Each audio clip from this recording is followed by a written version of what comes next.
morning. How are you doing? Good, how are you? I'm good, thank you for asking. My name is Alexis Brashear. I'm a speech language pathology graduate student. And your name is? My name is Alice. It's nice to meet you, Alice. A little bit about what I do is I help assess, treat, and diagnose a variety of speech, language, communication, and swallowing disorders across the lifespan. I'm going to be taking some notes here today so I don't forget any important information.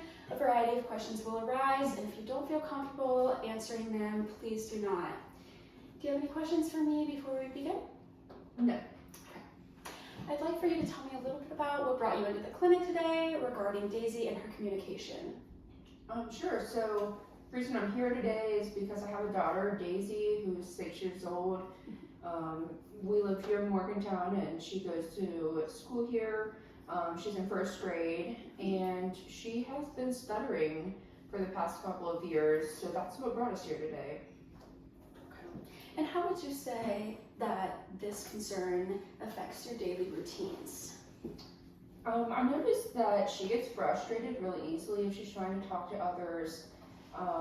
Likewise, I've noticed that other people get frustrated trying to listen to her, just because, you know, they see her struggle and it kind of makes the situation uncomfortable. And so her confidence has been affected by this, and that's why we came here. So I'm hearing that there's some mutual frustration between both parties and the communication breakdown, and you brought her in for an evaluation today just to get a baseline of where she's at and see if we can provide some services for her to alleviate some of these problems. Is that correct? Yes, that's right. And who first noticed her fluency problem? So this really started a couple of years ago. We first noticed it when we were at home. It had never happened before, but just kind of out of the blue. She started stuttering one day, and my husband Elliot and I, we noticed, but we weren't overly concerned about it because we didn't really see it impacting situations outside of the home. So we're like, okay, like if this is just in the home between all of us, you know, we're totally accepting of her, and so we didn't think of it as a big deal then. But then when she started going to school every day, in kindergarten and now in first grade, her teachers have pointed out to us that they've noticed it happening during the day in the classroom. So it's happened like when she's answering questions to the teacher, when she's interacting with friends, when she is like out on the playground, she's kind of alone because she has really socially withdrawn herself due to this problem. And it's just sad to see and sad to hear.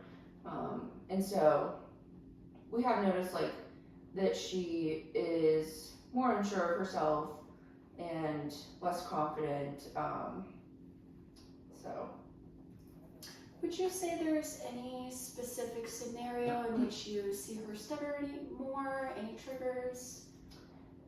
It's pretty consistent throughout the day at like a lower baseline level, but then if something exciting happens, or if she doesn't get enough sleep and she's really tired, or if she's stressed about something for whatever reason, really it's in those heightened emotional states that she stutters more often than usual. Okay.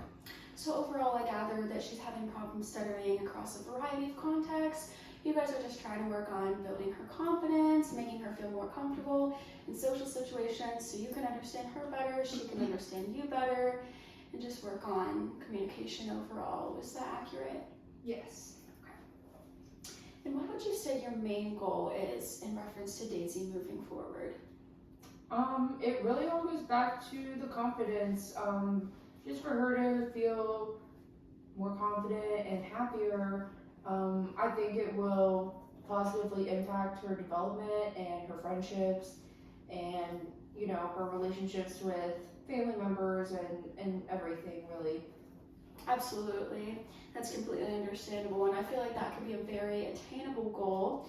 A step that we're going to take towards that was we're going to perform a stuttering assessment on her and then see what we can do from there. The intervention process could look like stuttering modification techniques. They're very useful in identifying when dysfluencies occur, how to alleviate those problems, and all of that. All Thank you for coming in today, Alice. It was wonderful meeting you, and we'll be in touch. Thanks.